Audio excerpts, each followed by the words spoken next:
everyone. Welcome once again to yet another episode of Two Noobs Talking. It is episode 119. And with me, of course, are my two good friends, compatriots and cohorts. I can't do it all by myself, for God's sakes. I have to have help in the form of John Tracy to my left and Mr. Steve Murray to my right. Gentlemen, great to see you both, of course. Rolling on to the new year.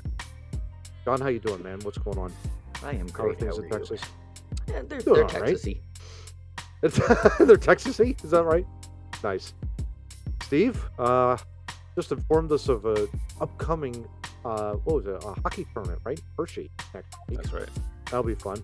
Oh yeah, and just FYI, I did survive the Old Man's Winter Classic. Nuts to you, bastard. Yes, you did. We also raised $1,300. We also raised Nice. $1,300 for that, so it was a great event. Sure. But Steve, how you doing, man? What's going on? I'm doing well, but I was just reading the bylaws, the Two Noobs bylaws, and it says we actually cannot conduct official business until we elect a speaker. So I'd like to put to a vote, and it's got to be 67%, 2/3 majority. Mm-hmm. So Matt, who are you going to vote for? Well, I would think it's got to be the CEO of Two Noobs LLC, and that would be John Tracy. I would nominate John Tracy for speaker. All right. I wouldn't nominate that guy if he gave me $1 million. Okay, so nominating John's vote is Steve. not. All right, so one vote for Matt, one vote for me. I am actually voting for Daffy Duck. So nobody wins the first vote, so it's undeclared. When we go to round 2, if Daffy gives me $100 and does the promos for socials, I'll vote for him, and he could be the Speaker of the House. Well, what Daffy was actually willing to offer you was the chairmanship of the subcommittee for the nuclear defense of Two Noobs Talking. But I don't like Donald Duck, so I can't be on that committee. I can't be in charge of that committee. There's no way. I have to be in a. You know what? I'd nominate Trump. That's it. Trump's the Speaker now. Well, he does have nothing to do right now. I mean, that is true. All right, second vote. John's got Trump. Matt, who you got? Yeah, probably gonna be a hard pass on that. I vote nay on that. Nay. No. All right, Nay. so you're just voting president. His vote's out, so now all you have to do is vote for him and he's in, or not vote for him when we go to the next round. All right, so I'm voting for Daffy Duck again. I'm going to maintain that. So we still do not have a speaker after 2 votes. Oh God. My offer is still on the table for Daffy. If you give me $100 and does the socials, man, he's in. You know what? I'm thought you were going to bite on that subcommittee. What are you going to do? Thinking what else can we vote for here? I'm thinking maybe Elmer Fudd could probably make an appearance too. That kind of a deal. Maybe. I don't know. Those rascally rabbits. That reminds me. Is what's the guy's name on the Chicago Bulls? Alex Caruso. Yes. Sure. Why not? Is that dude Elmer Fudd or what? He can shoot a little. Oh, that's funny. He just reminds me of Elmer Fudd from Space Jam. I don't know why. Mm-hmm. Oh, those rascally rabbits. You do it too. Who knows?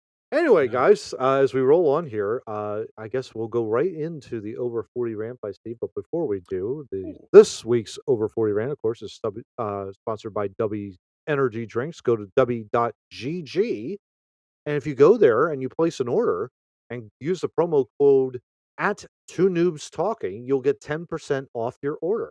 So again, go to w.gg, and hey, their blue raspberry flavor is in right now. So go ahead and check that out. I think I just sold myself to Dubby. I don't know. Look at John pointing below like that's where the promo's going to appear. When you edit it, it should be like up top.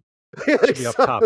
I am excited. They have declared war on regular energy drinks. I'm excited to see how. Yes, I love it. There you go, Steve. What do you got, man, for the over? Oh yeah, right. Me. Right. Okay. Yeah. Over 40 rant. Haircut prices. Oh hell yeah! What the hell? What the hell? What the hell, indeed? It came to my attention during pre-production that Matt and I pay the same amount for a haircut. That is correct. Which that is is correct. absolutely ridiculous. Yes, absolutely. Yes.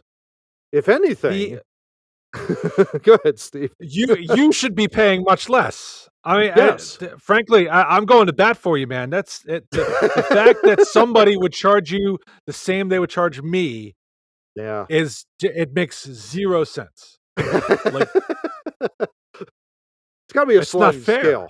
Yeah, it's easily by minute, I would think, right? I mean, Yeah, Well, I mean, I charge by the hour. Why can't a barber charge by the hour? Yes, exactly right. Yeah, John, of course, I'm getting cheated. No. I'm getting absolutely cheated out of all of this. But yet, Johnny, I know, doesn't cut his hair for at least 6 months, right, John? I mean, that's probably every when it gets in my way, that's when it goes. But the weird part is, I paid the same amount that you paid when they chopped my hair off, and it was almost down to my butt when they chopped it off.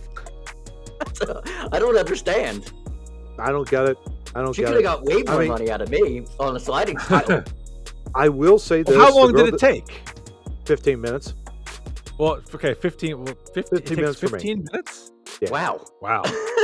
I mean, and then she does a trim and the whole bit. I mean, I'm aerodynamic back over here, and I pride myself on that. In that regard, I don't have, and that's the great thing about not having enough hair at all, because I can just roll right on out of bed, and I don't have to comb. I've thrown away combs, I've thrown away brushes, all that shit. I don't have to worry about all that. 15 minutes. 15 minutes seems excessive. I agree. It takes me probably 20, maybe 25 if she's being chatty during the time. But 20 is probably. She's chatty. Yeah. She's chatty with me too, which I don't have no problem with that. I mean, we talk movies, sports, whatever, and that kind of thing. She's a big movie fan, loves them. So we talk about that a lot. She's just trying to justify the $25 now. But John, how long did it take when you lopped off your Samson hair? About a half an hour. Half an hour. I wasn't there for more than half an hour. Yeah. It was, all right. Okay. Not too bad. Right. Yeah. Not too bad. Yeah. But yeah, the haircut prices are definitely outrageous. Thanks, Biden. I did that. Yes. Exactly. Exactly right. All right, gents. Well, here we go. Topic number 1. And why don't we go ahead and just dive right into this pool, because it has obviously been on everybody's mind, and thoughts and prayers. And we mean that literally, with this wonderful free safety of the Buffalo Bills, Damar Hamlin, who collapsed on the field during and it's a huge Monday night game, guys. It was Cincinnati and Buffalo, both second. I think they're both second and third seeds respectively, I think, in the AFC at the time of this recording.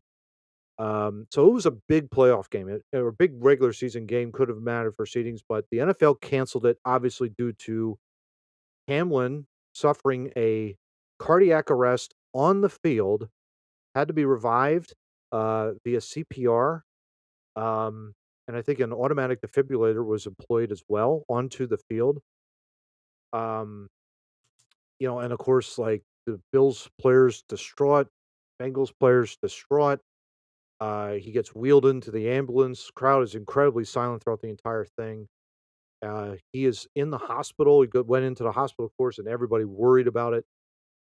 Really happy to say that right now, at the time of this recording, I should say, the breathing tube is out. He's able to breathe on his own. Correct me if I'm wrong, gents, but I think he's able to breathe on his own right now, and he's getting much better compared to what happened to him on the field on Monday night, which is a miracle, to say the least, in that regard. This is, I think, the first time this is really it's an unprecedented time, I think, for the NFL to go through something like this.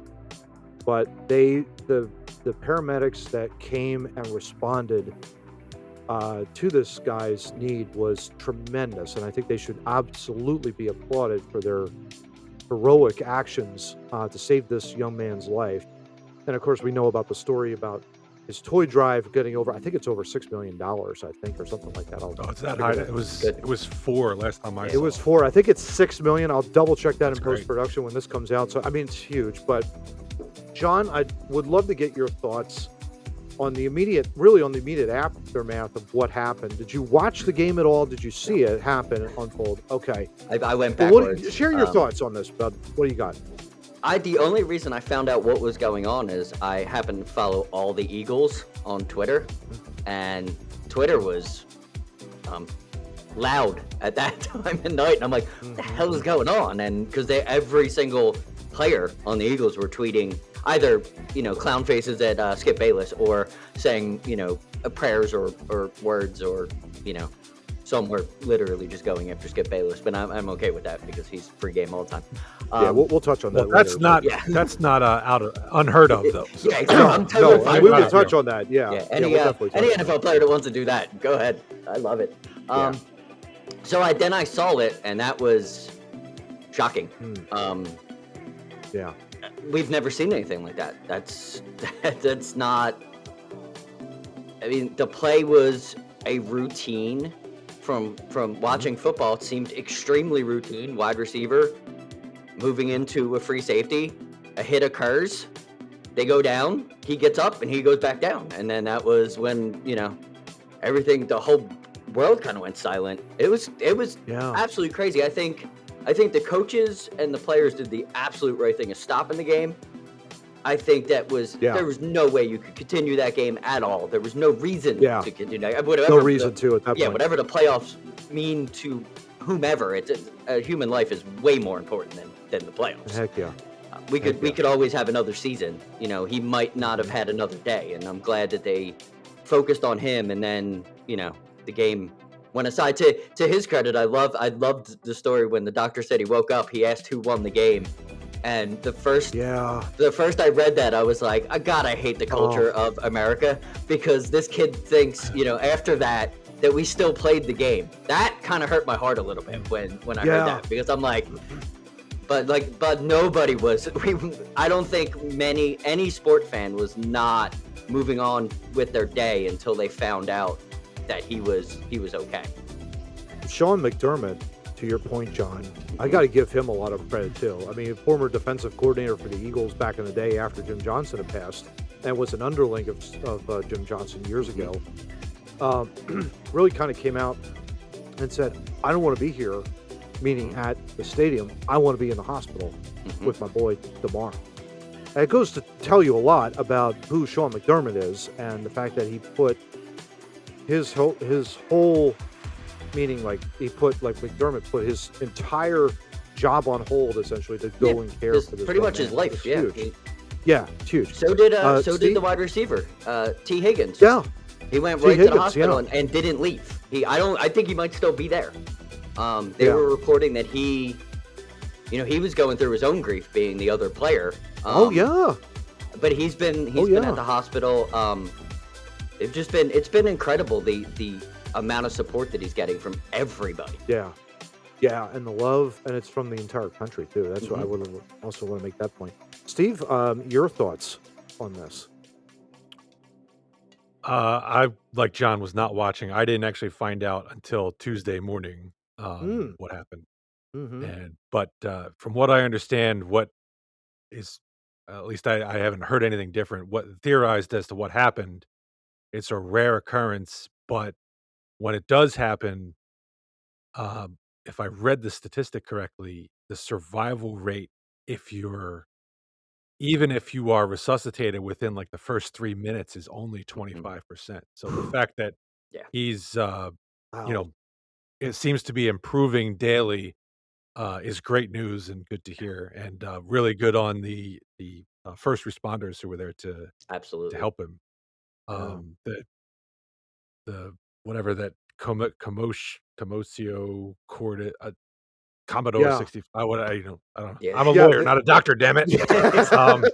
Where's Doctor? We need whatever that is. I mean, John's right. I mean, it looked like a routine play. Yeah. And apparently, the way this works is you have to like hit the exact right spot Yeah. at the exact, like, 5 milliseconds of time in the heart rate pattern, and you disrupt the heart rate or the heart Yeah, beat, the the heartbeat. electrical signal, I guess, Yep. Yes. and it goes haywire and it shuts down, and, Oh, you know, the other thing I was surprised to learn was that the concern when you survive these is not actually like a repeat heart problem.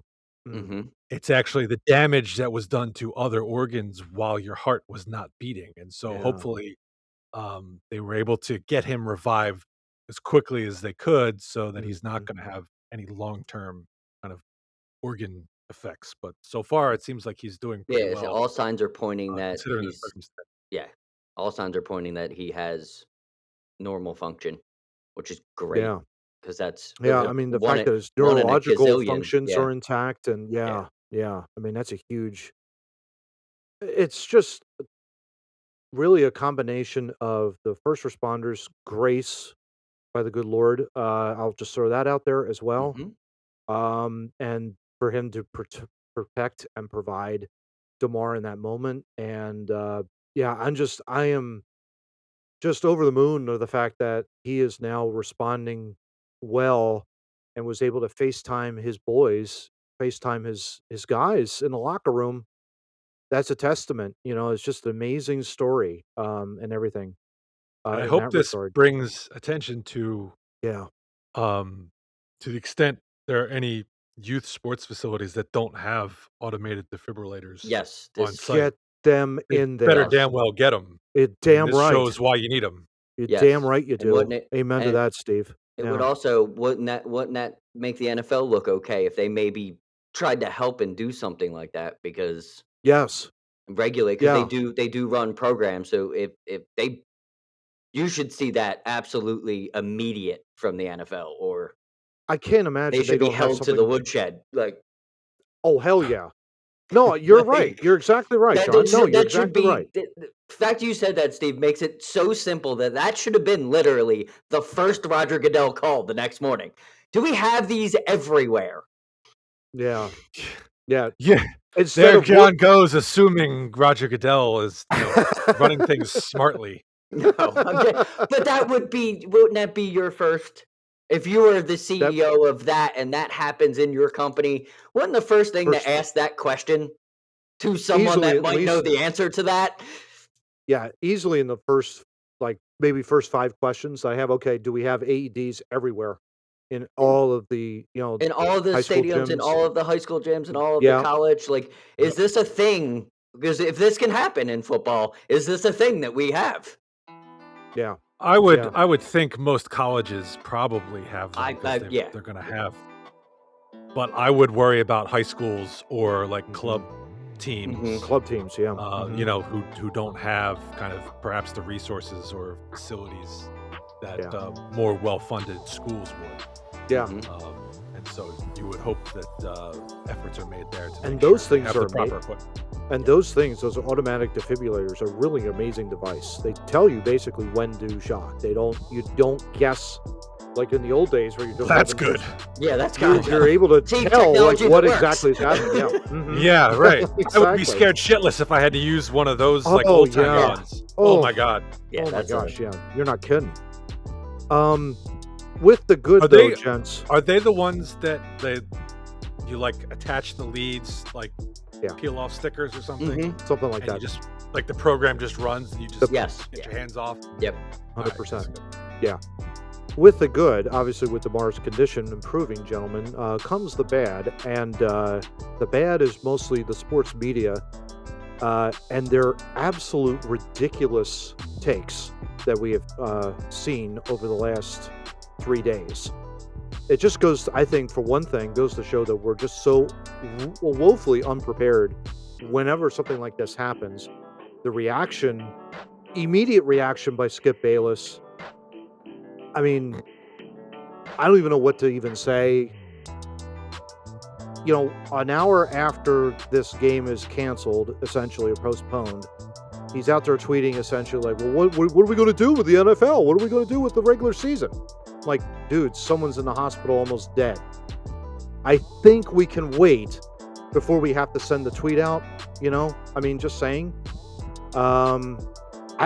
John, Skip Bayless has long been a clown. Thoughts on that? And do you agree or disagree? And thank you to Fletcher Cox for putting the clown emoji over top of his tweet on that night. He's right. He's absolutely 100% right. He's an ass clown. He's always been an ass clown. He always will be an ass clown. I thought long and hard about this. I'm going to come on a podcast. I'm going to be like, Skip Bayless should shut his back. I am so damn tired of that man and tired of Twitter and tired of that reaction. The best thing I can do is not watch it. Let their ratings fall completely off the edge and they both get canceled and they're gone. And then we don't have to deal with them. That's my new course of action. I don't even care. He can say whatever he wants because he's not going to bait me into watching him. Yeah, exactly. Well, that was ultimately the question, wasn't it? Was this a failure to read the room, or is he just he's doing this on purpose because any negative publicity is publicity nonetheless, and it's gonna. We got to tune in tomorrow and see him apologize or talk about it. Right. He's been in the business so long. He worked to cover the Dallas Cowboys for so long. He's used to the clown show. So there is no doubt in my mind that this was a shot at the NFL, thinking, what's Skip gonna say about the NFL tomorrow? It was and then he happened to offend Shannon Sharpe, and probably every NFL player. And then Shannon Sharpe has to come take up the mantle for his bullies because, ex-NFL player, and it just turned into a even bigger. I think it blew up in the face. Yeah, and I think so too. I think, John, with Shannon's take, he was rightly upset, but reconciliation? There was none of that. There was absolutely none of that. You could see it, I think, if you look at the clip on the Undisputed. The moment the interruption happens, he's just like, I don't want to have nothing to do with you. I think the intent of Shannon, I don't know, obviously, his full heart. I'm speculating here 100%. But I think he was trying to get him canned off the air. Like he was trying to get Skip fired. Get him to walk off the air, basically, or get him to walk off the air or get him canned, fired, that kind of deal. Yeah, I could see that. I could definitely see that. None of Shannon's, but it's also none of Shannon's business. You have to be more professional in what you do. And if it's if that guy interrupts you, you just you try not to be so reactionary. And I get it. It's part of that show. It's a reactionary show to begin with. But it's you got to be the bigger man than that. You know what I mean? I think to me, it's you have to be bigger than what the situation dictates. And you can't go on there thinking okay, well, I have nothing to do with them. You take a day off, you come back, and then the intent really is, I'm going to, see if I can. I don't know. That was ugly TV, is what that was. It certainly was. Nobody likes to actually watch two people fight. It's very uncomfortable when you see that kind of thing. And that wasn't TV back and forth, that TV show. Shannon went in with an agenda, and I think Skip went in with an agenda, and they probably both lied in the production meeting, and then it just came together. Yeah. Yeah, exactly. It was ugly TV. Well, it was really ugly TV. The more I think about it, I wonder, I'm leaning more towards Skip did it on purpose. Yeah. Because look what's happened. Here we are 5 days later talking about it. Yeah. Yep. Yeah. And people are talking about it all over the place. That would not shock me. Yeah. That would have not. Yeah. That does not shock me. If he came out tomorrow and was like, you know what? I did it on purpose. I wouldn't think anything. I would literally think no different of him, and I would distance myself even further away from him. No question. Because he is that big of a scumbag. Yeah, it's the Will Smith slap all over again. Yes, it is. Yeah, exactly. And then Bart Scott, gents, blaming on T. Higgins. He kind of lowering his shoulder into Damar and almost killed. Really? There's a reason why you were fired off of CBS, Bart, and that's probably one of the reasons why. You just have really bad takes. This is a once in a lifetime injury that took place, and thank Lord God that Damar's pulling through on this. To blame the it Bart on Scott, to yeah. blame it on T. Higgins, Steve. Yeah, I mean, he was blaming. What I took that is, I think Bart Scott probably has a larger issue on player safety and how hits are made and Absolutely. lowering your head and all. I just think he decided to make this at the wrong time in the Yeah, wrong circumstance. Um, yeah, if you had a legitimate, he like you had a guy lowering his head and he breaks a guy's leg because of it, that's the time. Well, he shouldn't do that. They should take that out of the game. yeah, But something like this, yeah, where when you watch it, I mean, he's like, "Oh, he lowered his head," and you see the still, and his head is off to the side when he actually makes Yeah. contact with yeah. Damar. It's like, Oh, this was not the time or place to make that argument, dude. no, No. It was no. definitely insert bad take, wrong hole. It was Yeah, coming but it's from been in. coming Yeah, go from ahead, John. a I mean, how long did he play in the NFL? How long did he play linebacker? Oh, it's gotta be. Like, It has to on be the like at least 10, defenses that 11 he yeah, years. on the defenses he played on, like, Yeah, he played around some guys that know football, so yeah, you can't brush it off like Bart Scott wasn't in a room for at least a year or two with dudes that know a ton about line play, and that, like, that's just that is like, I took the bad take out of my left pocket and put it somewhere where it just did not belong. yeah. That was Scott terrible. played 10 years, 2002 to 2012. Yeah, and he was pretty good at what he did. Yeah, exactly. Um, it really is an indictment on the entire sports media to begin with, gents. It's like it's nothing but I think that's probably been the problem. I think it's just that when you have bad takes like this, to get a reaction, to Steve's point, that's not good debates. It's not a good way to debate somebody in that regard. You know what I mean? Like someone should just have a take on it, and that's it. And Stephen A is one of the guys too that you could also throw in there, where he will just say anything to get attention, essentially. And I think that's the problem. And I think this event, this whole thing with Damar should really kind of give us pause to think like, well, wait a minute. Maybe that hot take that I have on this situation really shouldn't be called for right now, and that kind of thing. You should do like maybe like a Dan Orlowski openly praying on ESPN, saying like, "Hey, we're in, God, you're in control of all of this. We just asked for you to be there for Damar." That kind of a deal. Very simple, very straightforward. I think the problem is you have guys who feel the need that they have to do some different take because everybody, if everybody's doing a Dan Orlowski, well, how are you separating yourself as a personality? True. Yeah. So I've got to have a different take. What am I going to think? Oh, I'm going to blame T. Higgins for this because that makes sense. Yeah, nobody else is talking about that, so I'm going to talk about it. Yeah. The thing that hurts me is why couldn't you, as a former NFL player, look to some of the good? Why can't you do a piece on his GoFundMe? Why can't you do a piece on people are donating to it? Why not ESPN or Fox or whoever he works for now? Like, shockingly, why don't you do something that values the community that he was trying to help? No, you don't want to do that. You want to make a shitty take. Is what you want to do. They don't want to. They don't want to help people. Yeah. You want to make a player feel like crap and like he's responsible for this after he already feels like crap. Because he does feel responsible. Can you imagine? Yeah. Exactly. And you're going to pile on like that? That's ridiculous. Bullshit. Exactly. All right, I'm calling for a third vote. Daffy Duck. Wile E. Coyote. I am announcing I'm changing my vote. I am now voting for inflatable swoop. Oh, so all right, we still don't have a speaker yet. Nope. Okay, all right. All right, so we go on to topic 2 unofficially. Unofficially, that's right. Yeah. Well, Unofficially. actually, Steve, since you want to go ahead and introduce topic 2, I think this would be an interesting think piece you had for us in pre-production. What did you go ahead and take it there, bud? What do you got for us?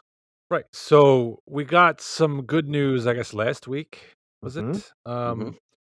When the police announced they had made an arrest of a suspect for the killings that happened in Moscow, Idaho, back in November. It was like mid-November. I think it was Yeah. Mhm. November 13th or 14th, which Yep, sounds about right. for weeks, nothing was coming out of the police department. There was no evidence discussed, no leads, no suspects, nothing. And then all of a sudden, it seems this guy Kohlberger, that was his name, was arrested, and a lot of people didn't really know how to take that because, like I said, for 6 weeks you Mhm. hadn't heard a peep. Mm. And over that time period, there were people who were kind of saying, "Oh, the police department, what are they doing? Are they Mhm. bumbling idiots? They don't, they can't get anything. They have nowhere, nothing they can give us." And then all of a sudden, they have a guy, and that announcement left it to that's a shock to almost nefarious. Like, oh, they're arresting this guy just to make it seem like they've been doing something. Um, And so what it got me thinking about was when you have a police investigation going on, h- how much should we expect a police department to share with the media? Mm. Mm. Because certainly you don't want police operating entirely in secret because obviously concerns of government control, 1984, that kind of stuff. Mhm. Mhm. Um, which when you read the affidavit on the warrant, little scary how much they can do, Yeah. um, but at the same time, when you're pursuing a suspect or trying to solve a crime, you really can't put too much out there because you could jeopardize the investigation. Mhm. And Mhm. I know it's not a similar situation, but I hearken back to the guy from Philadelphia who killed his name was Ira Einhorn. Oh, yeah. If you'll recall, fled the country to Yep. France, Mhm. France. and we had an Mhm. extradition war Mhm. up the ass with them for Mhm. years to Mhm. get him back here for a new trial and imprisonment. Yeah. You risk a suspect recognizing they're about to get nabbed, fleeing the Mhm. country, Bob.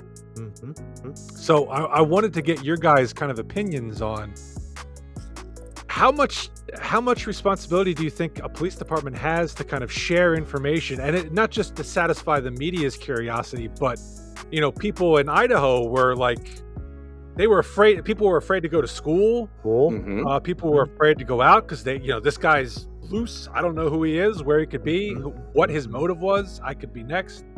Mhm. So what level of responsibility does a police department have to inform the media what's going on, Mm. assuage the public that things are going okay? I want to hear what you guys think about that. Matt was nodding his head along, so I'll go to him first. Yeah, it's interesting. I guess you could say in a way, with my father being in the military, there's only so much that he could tell me specifically Sure. about what was going Mhm. on, in the hotbeds of the world, like the Iraqs and the Afghanistans and the Egypts of the world and things along those lines. There are things that he will still not tell me to this day. But I know also too that what he and the military do, obviously, they do a lot of really good things behind the scenes that aren't privy to us that keep us safe each and every day. Mhm.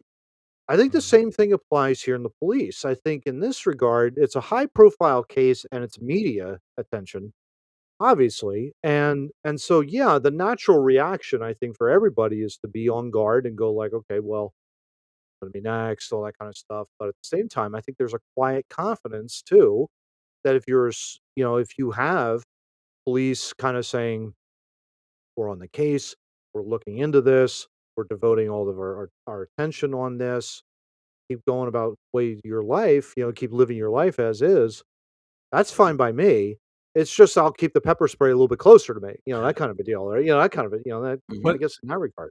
That's the interesting thing, though, is that wasn't how people were perceiving it. I mean, the Mhm. police department was almost, as things drug on week after week, it was almost like these guys are incompetent. Mhm. They have nothing to tell us, so there wasn't confidence that things were going Mm. well. I mean, as it turned out from the affidavit, Mm. they had this guy picked, like, 2 weeks after the murder, Wow. and the murder happened November 13th. By November 25th, they had picked out his car at Washington State University Oh my and gosh. had him as a suspect, but they didn't tell anybody that. Wow. And Mhm. obviously it took another month for them to finally get everything they needed together to make the arrest. To put it together, yeah. But, they were being labeled pretty much as clowns because nothing was coming out of the police department to lend any confidence to the public that things were proceeding Interesting. as they Yeah. could have. John, Yeah. what do you think about this? This is a hard one because the lines of what we would want to happen and the lines that a police department can give us are two completely different. You know, Mhm. we want the media darling. We want the one that steps up and gives that good press conference. It gives us the confidence to go back. If they don't Mm. have them, don't put them up there.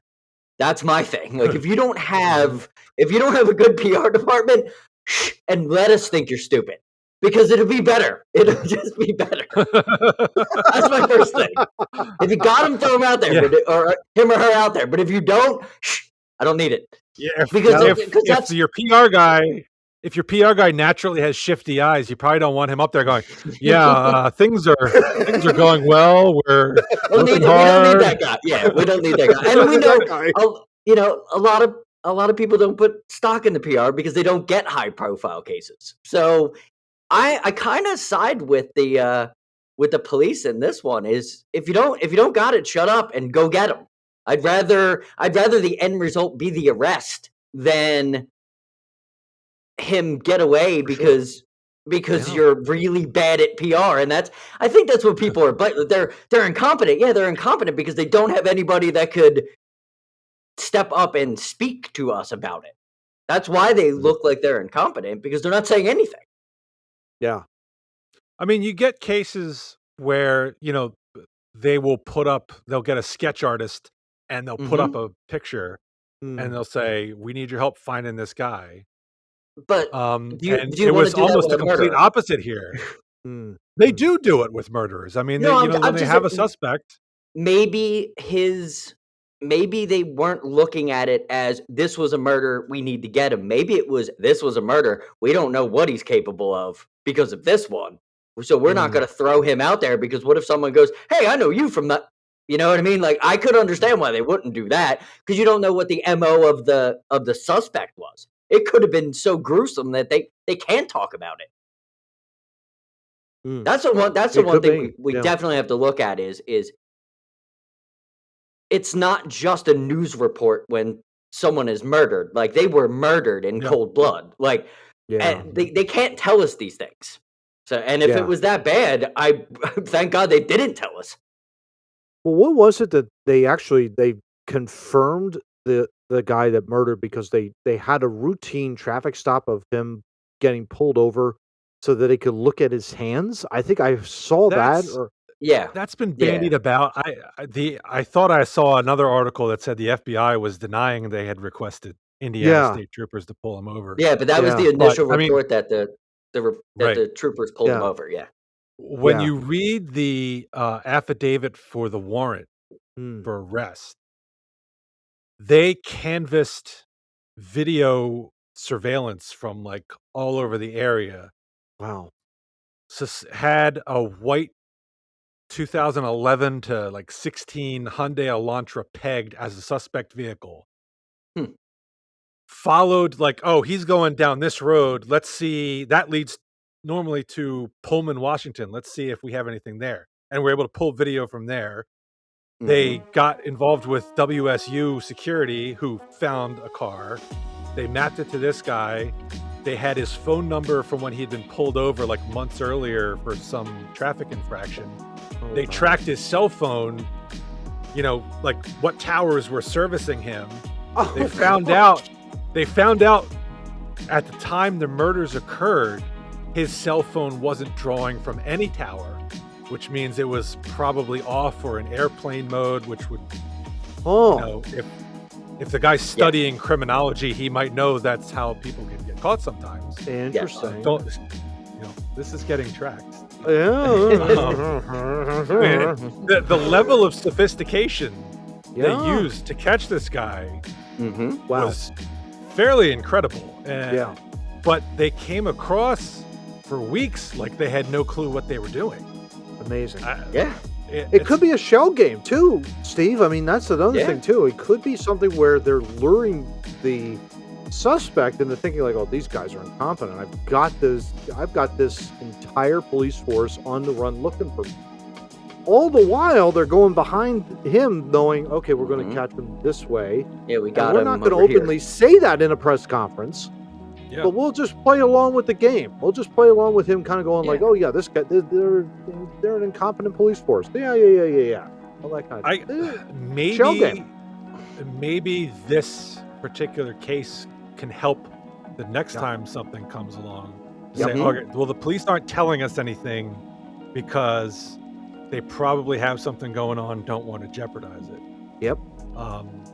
But ultimately, the question is, how do we keep people calm and confident in the police work when they can't? If that isn't being communicated well enough by the police force, then I would totally agree with you. I think that has to be communicated well by the police. To John's point too. That falls on the commissioner and the either mayor of the city or whatever. They gotta closely look at that because they got PR people they could lend a helping hand. It just doesn't sound like they have a very good PR department and they were working the case. That's what it sounds like. That's my indictment of them. Like, you got Jeb can't speak and you guys are working your asses off. That's what it seems like. You don't got time. In fairness, I have never heard of Moscow, Idaho before this case. Yeah, exactly. When you said that, I was like, I thought you were just spoofing. I was like, oh, wait a minute, that was the actual place? I didn't even know that existed. I had no clue. So I can't imagine a town that you've probably never heard of would have top-rate PR people working for their police department. Yeah, that's what I'm saying. Yeah. But good job on catching. They got the guy. Yeah, absolutely. Yeah, great job on catching. Good cooperation with law enforcement because he came all the way back to Pennsylvania where he was arrested. So amazing. Good for that, and thank God for the good work of the police in this case. Yep. Calling for another vote. Was this round 4? I'm going to say Roadrunner. Roadrunner. John. Beep beep. Wile E. Coyote. Oh, boy. All right, I'm going back to Daffy Duck. I've been persuaded. All right, so we still don't have a speaker. Sorry. No speaker. Oh God. Okay. Horrible. Speaking of horrible, gents, topic number 3. I think this is pretty apropos, I guess you could say, but we have an article here from BusinessInsider.com. John's boy, Jeff Bezos, has called work-life balance a debilitating phrase. This just sounds like LinkedIn Learning. Oh, God. And says work and life are actually a circle. It's the circle of life. So's your bald-ass head, you moron. That's what we don't know. Jeff Bezos doesn't like the phrase work-life balance and has said in the past that work and life are actually a circle. The Amazon founder said that in 2018 at an event hosted by Insider's parent company that he tries to teach young and senior employees about work-life harmony and that it's not a balance. Quote, I get asked about work-life balance all the time, and my view is that it's a debilitating phrase because it implies there's a strict trade-off. He said the reality is that if he's happy at home, he has tremendous energy when he goes into the office. And if he's happy at work, Bezos says he comes home with the same energy. Well, good for you, son. It's actually a circle. It's not a balance. Bezos' so-called work-life circle has changed since he has made the remarks. The billionaire stepped down from his role as CEO of the e-commerce giant in July of 2021. He, of course, was replaced by Andy Jassy, his former AWS chief, and Bezos directed his focus to other endeavors, like space exploration and traveling to Mars and never coming back. I hope. Because he's from there. You're going home, you mean? Has taken a Bezos has taken a non-traditional approach to work, gentlemen. Now, this is the non-traditional approach. He has said he has made time for breakfast every morning with his family. He doesn't set his alarm before going to bed. He schedules surprisingly few meetings. That's a bunch of bullshit. And set aside a few minutes every day to wash his own dishes. I'm going to go into the bathroom and throw up, guys. But before I do, Steve, what's your thoughts on this incredibly horrendous article here? I don't even know where to even begin. Well, first of all, with this nonsense. When you have billions of dollars and you don't have to be at work on a set schedule, yes, you can make time for whatever the fuck you want. That's exactly right. Yeah. So shove it, okay?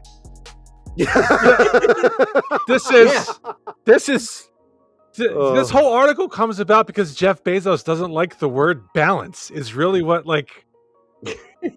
so he's defining it differently than somebody else would, and now we have to have this whole conversation about how much of a moron Jeff Bezos is. I mean, he has a point that yes, if you are happy at home, that will influence how you are at work, and if you are happy at work, that will influence how things go at home. There is. But I could call that balance too. I could call that balance. Yeah. What I can call it is not news, because it's pretty much what everybody goes through. Oh my gosh. I look at it. Thanks, Jeff. We really needed your opinion on that. Yeah. I think, my question is, if he has a bad day at work, does he bring the bad day at work home? Because he beats his puppy. There you go. Maybe he beats his butler. Who knows? He's that bad. He's that bad of a person. This whole idea of work-life balance, gents, no. I just, no. I'm tired of the LinkedIn spiel, the LinkedIn phrases, of this harmony that you have to have. It works work and home's home. That's not a balance. That's just prioritizing things, right? You're just putting one category here, one category there. And you live life in full. You don't worry about whether or not you have balance between work and life. That's ridiculous. At least to me. I seriously I don't even think about it. If I'm off or on vacation and I get a work call, I'm not stomping my feet around going, "Why are you calling me?" How would you know my schedule? How can I help you efficiently and quickly so I can get back to what I was doing? You know what I mean? You can't look at it like an object. If you really like your career, I think 2 of the 3 of us do. On the podcast, I think one of them does it right now, but he soon will. Right now, let's just say I'm doing other things. Yes, when you like your career, you do go a little above and beyond, but you're also able to shut it off and move to your life and your kids and your wife, and that's easy to do when you like what you're doing. Yeah, but it doesn't have to be called a work. Like your life and like what you do for a living, and you'll probably be a happy person. I don't think there needs to be any jargon, or Bezos doesn't have to draw us a map to tell us how to get there. Hey, Bezos, pay your employees more and give them more time off. I bet you they'd have a better work-life balance. Yeah, you would think, right? I mean, at the end of the day, it's crazy. Idiot. Yeah. I have heard that phrase probably for the last 15 years, and it drives me crazy. I just don't like hearing it. I think it's pointless, to be perfectly honest. Yes, you do have to you have to prioritize where you spend your time, and I get all of that, but to be able to put it into this bite-sized LinkedIn phrase, right? It's work-life balance, folks. You got to be able to do it, both sides. Well, thank you very much for telling me how to live my life. Doesn't now, that if you put would just pressure please shut the hell up while I work, and I'll do my life on the other side of things, I'll do it. Be perfectly fine with that. Go ahead, Tom. Doesn't that jargon kind of put pressure on young, up and coming people because now the work wants you to now you really got to focus on your work-life balance. Like when I took this job, I remember I was on an airplane and I was going to California, and it was literally I had just been at this job for a week and I was scared out of my mind. I didn't know what I got myself into. But I was working with someone that I've known forever, so that was a little easier. But my thought on the airplane, and I've kept it to this day, and I will continue to keep this, is I know how I learn. So I have to stay with that. Everything else will work itself out.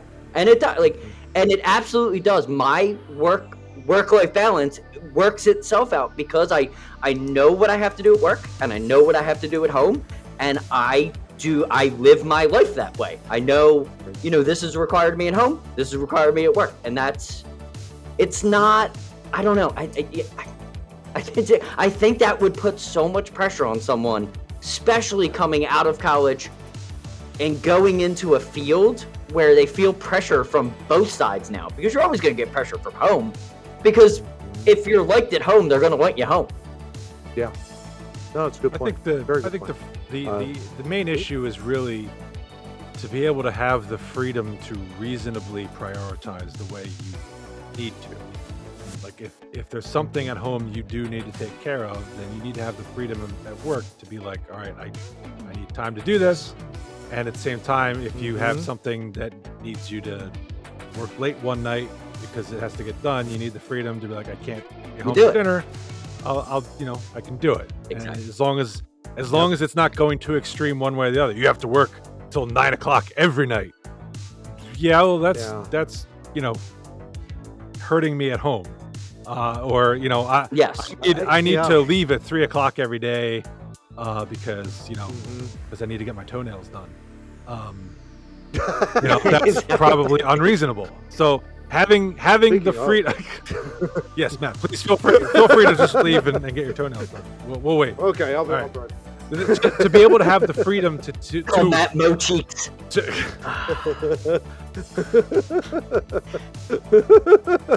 I'd like to call for another vote, please. No cheeks. There you go. To be able to have the freedom to make reasonable decisions as to what should be prioritized at any given time, I think is what everybody really strives for. But work-life balance is just a silly phrase LinkedIn made up, and now we're all using it, and Jeff Bezos doesn't like the phrase. He wants to change the phrase. Who gives a shit? Go home. Yeah. Go home. Yeah.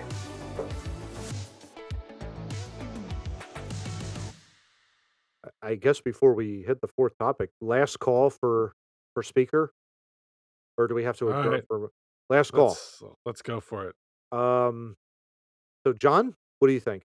I'm gonna go Daffy. It's time. Daffy? Yeah. Okay. You know what? I'm gonna go Daffy too.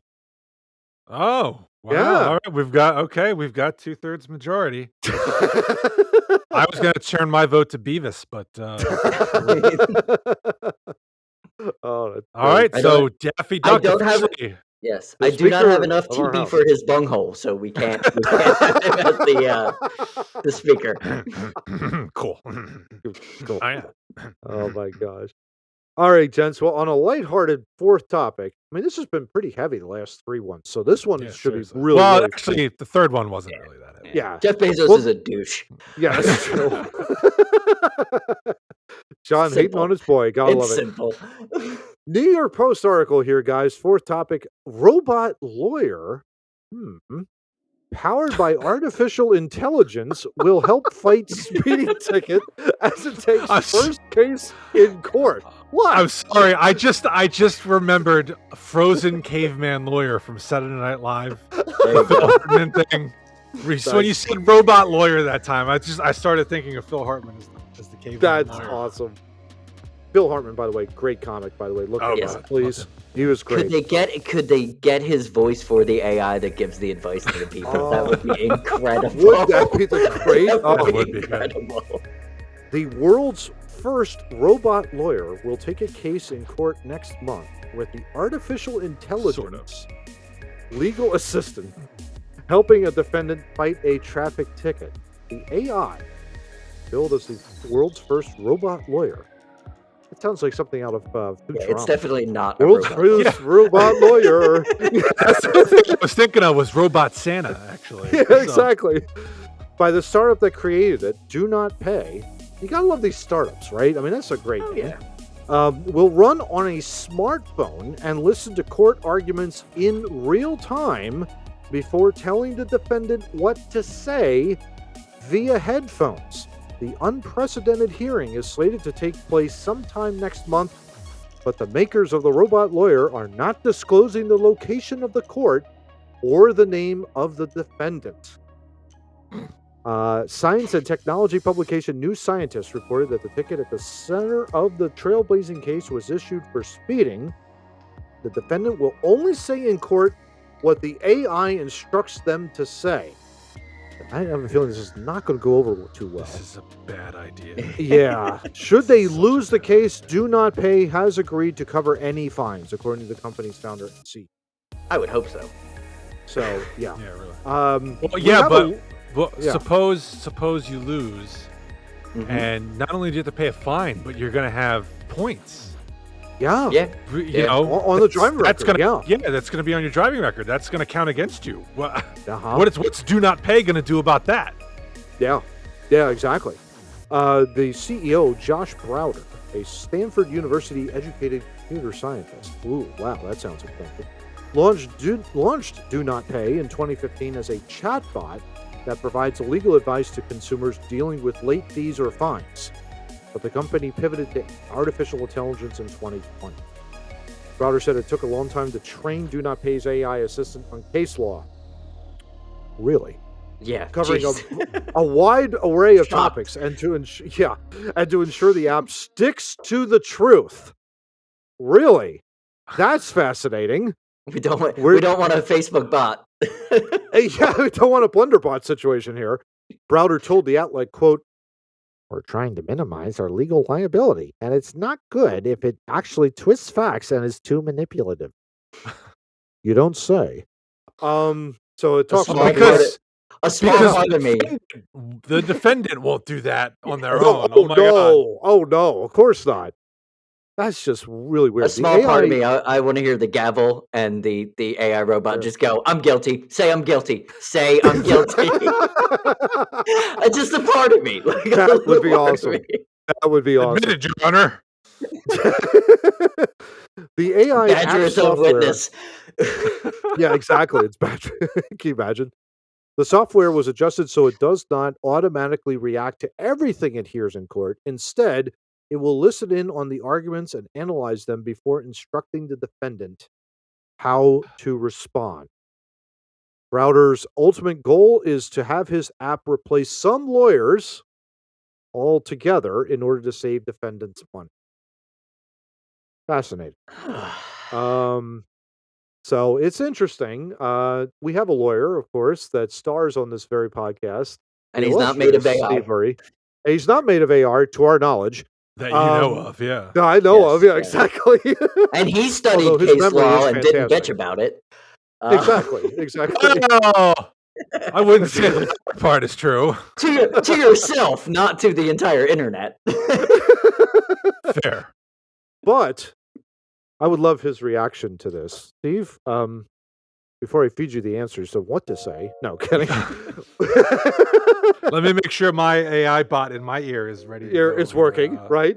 What do you think about all of this? This is such a bad idea. Yeah. One would have a problem with free will. That would be one problem, for one thing.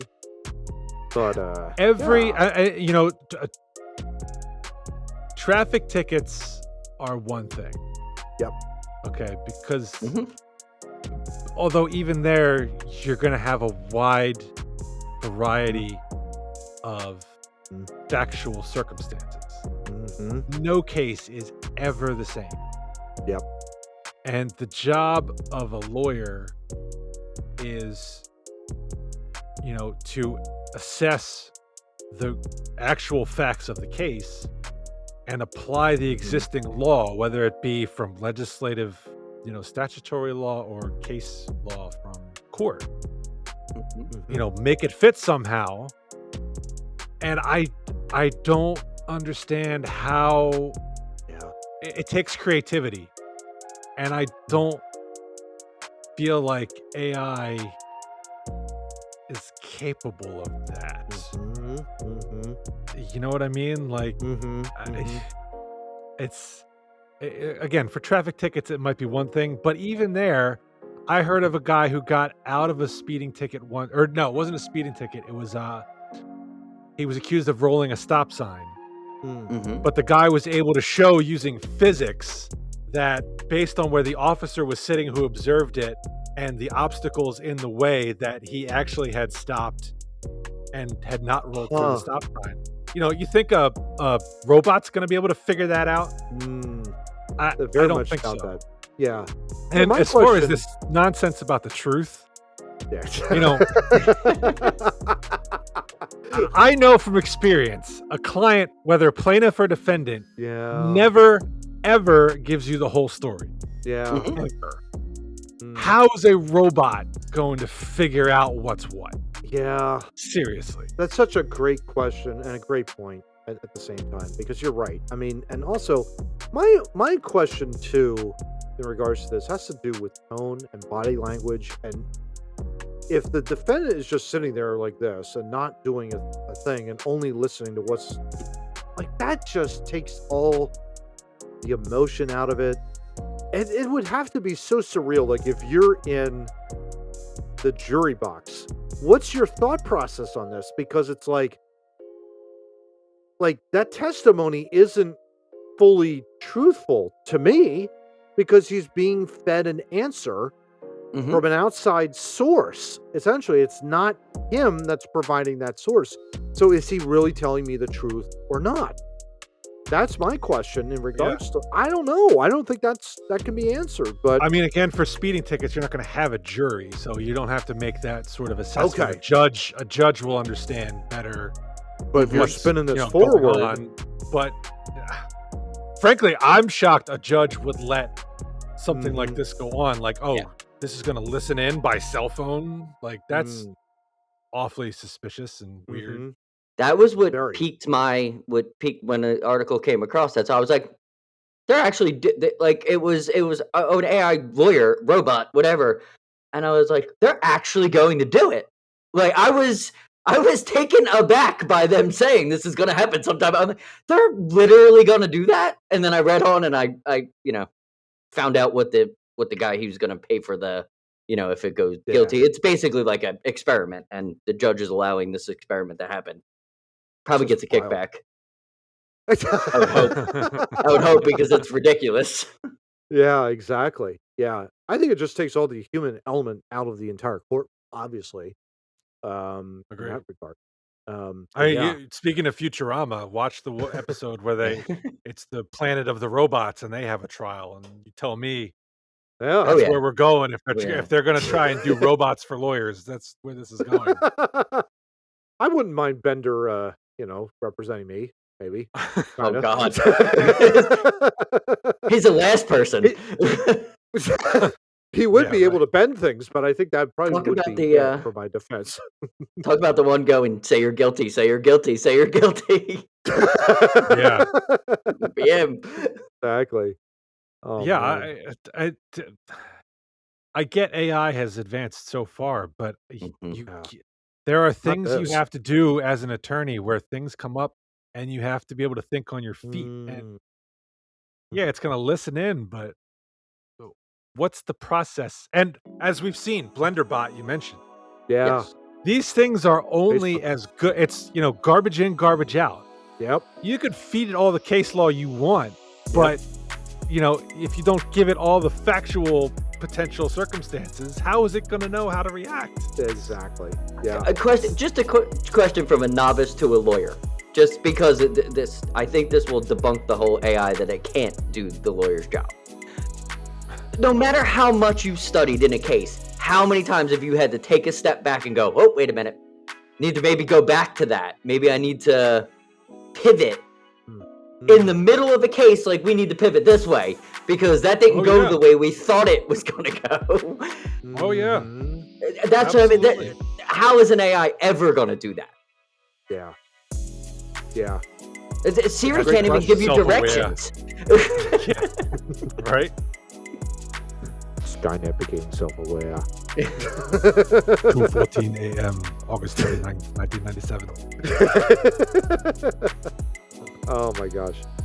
All right, gents. Well, that ends our episode 119 of Two Noobs Talking. It's great to be able to spend some time with you guys and chat about the news of the day and then some.